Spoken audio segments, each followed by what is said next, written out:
The Wild Rose pub did not just sit on the station, it thrummed. Steam hissed from the overhead conduits, mixing with the sharp scent of recycled air and synthetic ale. 100 worlds collided within these walls. Miners with dust-caked hands sat hunched over datapads, while pilots leaned against the bulkhead, nursing drinks and trading coordinates for routes that did not exist on any official chart. The noise was a constant, rhythmic roar, a blend of heavy bass thumping through the floorboards and the frantic, overlapping chatter of desperate people. Near the back corner, a merchant slammed a heavy crate onto the table, his face twisted in a silent argument with a freighter captain. They were not fighting for profit, but for survival. One needed a way out. The other needed a crew. Here, in the dim, amber light of the tavern, they found the silence they could not get anywhere else in the sector. It was a chaotic, breathing ecosystem of second chances. Every glass that clinked, every whispered deal, and every chair dragged across the metal floor added to the pulse of the room. It was the only place in the galaxy where a man could lose everything and still walk out with a future. The station outside was cold and dead, but inside, the pub was alive. Behind the counter, Wild Rose moved with the precision of a surgeon. She did not just serve drinks, she managed the room. Her eyes flicked across the floor, tracking every twitch of a hand and every shift in posture. When 2 miners stood up, chairs scraping violently against the deck, she was already there. She did not raise her voice. She simply slid a heavy, unmarked credit chip onto the table between them and tapped the surface twice. The tension evaporated. As they sat down, she turned back to the bar, her hands moving in a blur of habit. A debt-ridden pilot reached for his pouch, but she brushed his hand aside, dropping a few extra credits back into his palm with a wink that nobody else caught. She knew who was starving and who was skimming. She knew exactly when to push and when to pull. To the station, she was just the person who kept the taps running. But to the desperate souls hiding in the shadows, she was the only thing keeping them from the void. She held the room together with nothing more than a sharp grin and a refusal to let anyone break. She was the station's anchor, and as long as she stood behind that counter, the bar remained the only place where justice was served in a glass. The final patron stumbled out into the cold corridor, leaving the pub to the hum of cooling machinery. Wild Rose moved through the room, her boots clicking against the metal floor as she flipped the master switch. Outside the thick reinforced glass, the neon ring of the station pulsed in a slow, rhythmic glow. She reached for the heavy locking mechanism on the main hatch. A flicker of light caught her periphery, a distortion in the air where no light should bend. She froze, fingers hovering over the steel bolt. The hum of the ventilation system cut out, replaced by a sudden, heavy silence that pressed against her ears. She turned, her muscles coiling to reach for the hidden blaster beneath the bar. Movement rippled along the far wall, shadows detaching themselves from the corners with predatory grace. She lunged forward, but the air around her suddenly crackled with ozone. A web of blue electricity surged from the ceiling, snapping taut against her back. The current bit deep, locking her limbs in a rigid arc of agony. She gasped, her vision white, blurring at the edges as the net tightened. The station lights vanished. Darkness rushed in, swallowing her whole before she could even hit the floor. The first thing she felt was the vibration of the deck beneath her back. A low, rhythmic thrum of engines that did not belong to the station. Wild Rose forced her eyes open. The air was sterile, smelling of ozone and recycled oxygen. She pushed against the floor, but her limbs felt heavy, sluggish from the lingering effects of the stun net. She was in a small, windowless chamber. The walls were cold to the touch, vibrating with the ship's steady pace through the void. She scrambled to her feet, testing the perimeter. No doors, no vents, just smooth, seamless metal. She hammered her fist against the bulkhead, the sound echoing flatly, absorbed by the hull. Silence returned immediately. Then, a panel in the wall hissed open, revealing a sharp, artificial light. 3 figures stepped into the threshold. One was broad, shifting with a restless, nervous energy. Another stood perfectly still, his movements erratic and sharp. The third, a man with a gaze that cut through the room, took a step forward. He did not speak. He simply stood there, waiting for her to acknowledge the trap. Rose stood her ground, her back against the freezing metal, watching them as they boxed her in. The space felt smaller, with every passing second. The corporate executive stepped into the center of the room, his shadow stretching across the floor. He tapped a glass pad on his wrist, and a holographic display expanded into the air. It was a chaotic web of rising red lines and jagged peaks. He gestured to the erratic jumps in the data. "You see this wild rose?" he asked, his voice devoid of warmth. "This is the cost of your charity. Every time you bring those pilots and merchants together, you stabilize the market. You create order where we require chaos." He swiped to the display, pulling up a map of the sector. "We profit when they compete. We thrive when they are desperate, hungry, and at each other's throats. Your pub is not just a tavern. It is a filter that removes the friction we rely on to drive our margins." He stepped closer, his gaze fixed on the glowing charts. "You teach people to cooperate. You build bridges where we tear them down. That makes you a glitch in our system, a problem that needs to be deleted." Rose watched the lines pulse, the cold light of the hologram washing over her face. She did not blink, she did not move. She simply looked from the charts to the man, weighing the sheer scale of the greed laid out before her. The executive swiped the hologram away, leaving the room in dim, artificial shadow. "The pub is finished," he stated, his voice clipping the stale air. "Sign the transfer of ownership, or you remain in this box until the oxygen runs thin." The insectoid figure behind him clicked mandibles, a sharp, rhythmic sound that grated against the silence. Rose did not reach for the tablet he held out. She planted her feet, her posture rigid, refusing to give them the reaction they hungered for. The broad man shifted, his heavy boots thudding against the deck plating as he moved to the door. He paused, looking back with a grin that held no humor. 3 days to decide. Don't waste them. They turned in unison and exited. The heavy bulkhead slid shut with a final, booming resonance that rattled the deck beneath her. A keypad hissed as the electronic lock engaged, glowing a stagnant, defiant red. Rose walked to the door and pressed her palm against the seam. It was sealed tight, the metal vibrating with the distant hum of the ship's engines. She was alone. The room seemed to shrink, the walls pulsing with the rhythm of the void. But she stood still, staring at the locked panel, waiting. The first day passed in a blur of recycled air and the low, rhythmic vibration of the ship. Rose paced the perimeter of the cell, counting every step, mapping the narrow space until she knew every weld and seam. She did not sleep. When the door hissed open for a food ration, she did not look at the guard. She kept her eyes on the bulkhead, her breathing steady and deep. By the second day, the temperature in the room plummeted. The air grew thin, sharp enough to sting the back of her throat with every inhalation. A screen on the wall flickered, displaying the mounting losses of the pub. A calculated attempt to break her resolve. She ignored the data. She sat in the corner, pressing her hands against the cold deck plates, anchoring herself to the sensation of the ship moving through the void. The third day brought the silence of exhaustion. The hunger gnawed, and her muscles ached from the lack of movement. But when the executive returned, his gaze expectant, she did not offer a single word. She stood up, faced him squarely, and waited for him to leave. The door locked again, but she remained upright, her posture unbroken, her mind fixed on the reality that silence was her strongest response. The rhythm of the ship changed in a heartbeat. It started as a low, structural groan, then escalated into a violent metallic shriek that vibrated through the floorboards. Rose braced her hands against the bulkhead as the entire room lurched sideways. A deafening crack echoed through the hull, followed by the sound of tearing steel. Outside the small viewport, the void ignited.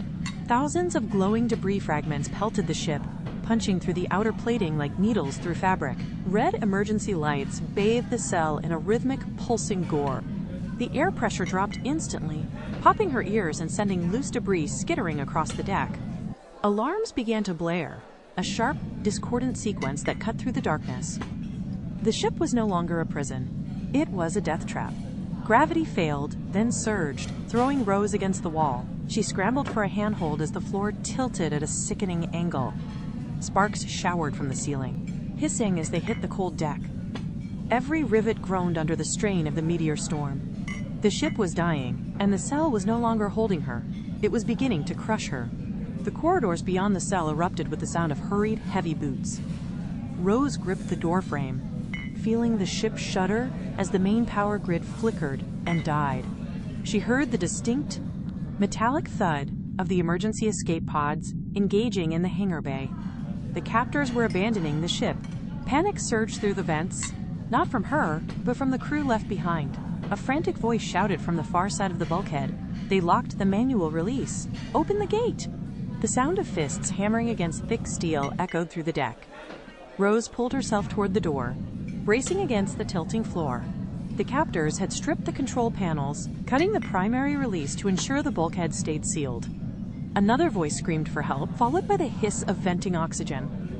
The ship groaned, a dying beast struggling to maintain internal pressure. Rose watched the electronic lock pulse a dying amber light. The captors were gone, leaving their own people to suffocate in the dark. She stood in the center of the cell, listening to the desperate, rhythmic pounding of the crew against the metal, a sound that drowned out the dying alarms of the ship. Rose scanned the dark room. A discarded service tray lay near the wall, its edge sharp enough to catch a seam.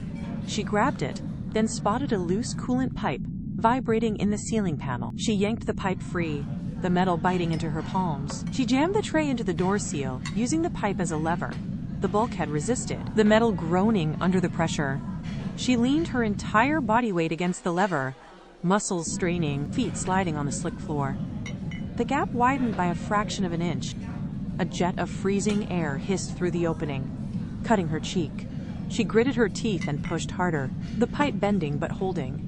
The steel frame screeched as it finally surrendered to the force. With a violent metallic crack, the locking mechanism shattered. The door swung inward, dragging against the floor.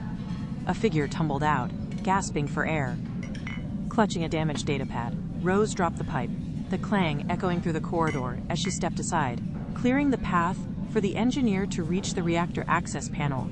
The engineer lunged for the control console, fingers flying across the flickering interface. Sparks showered the deck as he bypassed the primary fuses. The reactor core groaned, a deep, rhythmic thrum that vibrated through the floor plates.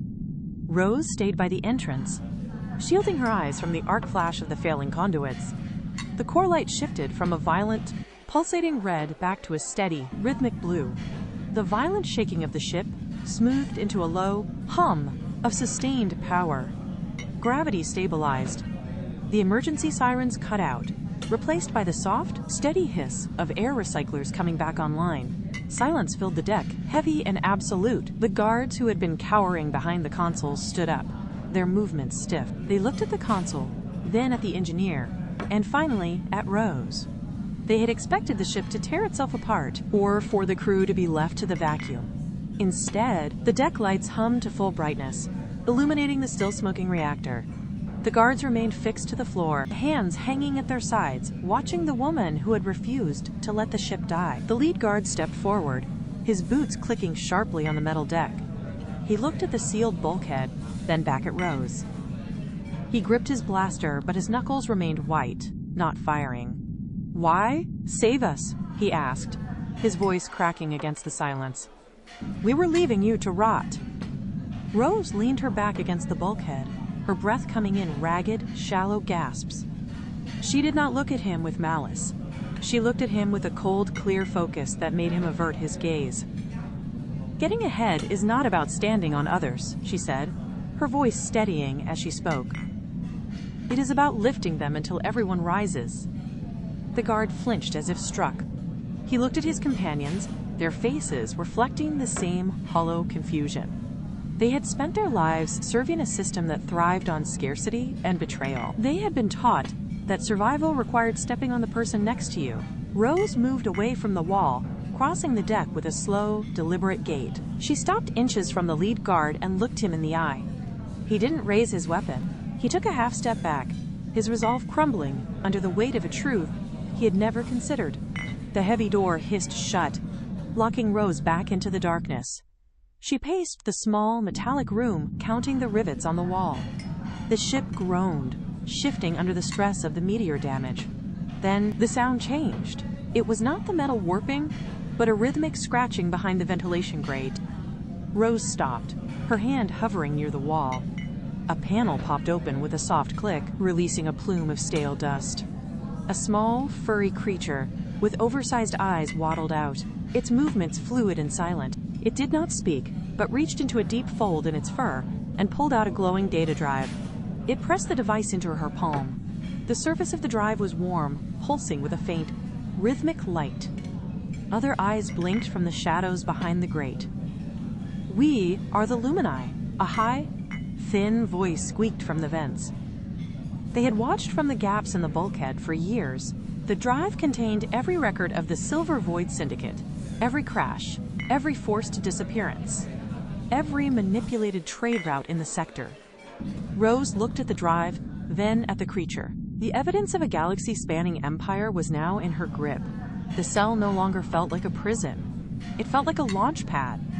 Rose moved through the vents, the Lumini skittering ahead like shadows. She dropped into the main corridor, where the engineering crew waited near the junction. They did not speak. They simply nodded, their faces marked by oil and soot, and turned to lead the way. They bypassed the main security checkpoints, crawling through maintenance ducts that vibrated with the ship's failing reactor. Every few seconds, a red strobe light washed over them, signaling the security teams were closing in. They reached the hangar blast doors. The heavy steel plate was jammed. Rose braced her shoulder against the lever while the engineers jammed a pipe into the mechanism. The door screamed in protest, metal grinding against metal before it groaned open. Beyond lay the hangar bay.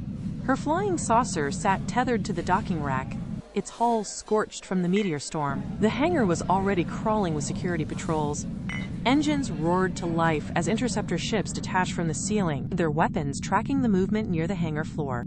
Rose sprinted toward the saucer, the data drive clutched tightly in her hand.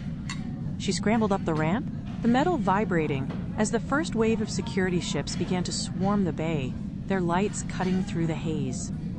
Rose slammed the ignition switch. The saucer lurched, thrusters spitting blue flame as it tore away from the docking rack. Behind her, 3 interceptors banked hard, their cannons stitching glowing lines across the hangar floor. She did not head for the main exit. Instead, she banked the saucer into the narrow mouth of the cargo transfer shaft.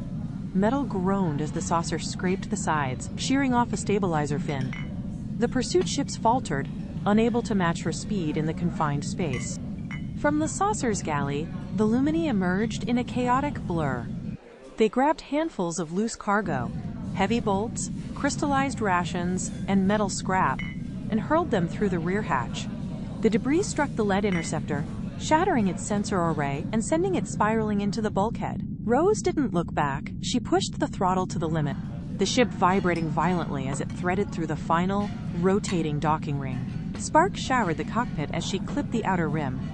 With a final, jarring jolt, the saucer cleared the station's perimeter, leaving the confused security swarm trapped within the labyrinth of the docking bay. The silence of open space hit the hull like a physical weight. Rose leveled the saucer, but the sensor alarm shrieked immediately. One persistent interceptor had cleared the docking ring and was closing the distance, its targeting array glowing a steady, lethal red. She didn't have time for a dogfight. Rose punched the override, diverting power from the life support to the long-range comms array. Her fingers flew across the console, bridging the stolen data drive directly into the station's main transmitter relay. The interceptor launched a missile, the white trail cutting through the dark like a jagged scar. Rose rolled the saucer hard, the G-force pinning her into the seat as the projectile whistled past the cockpit glass. She didn't wait to see it miss. She slammed the transmit key.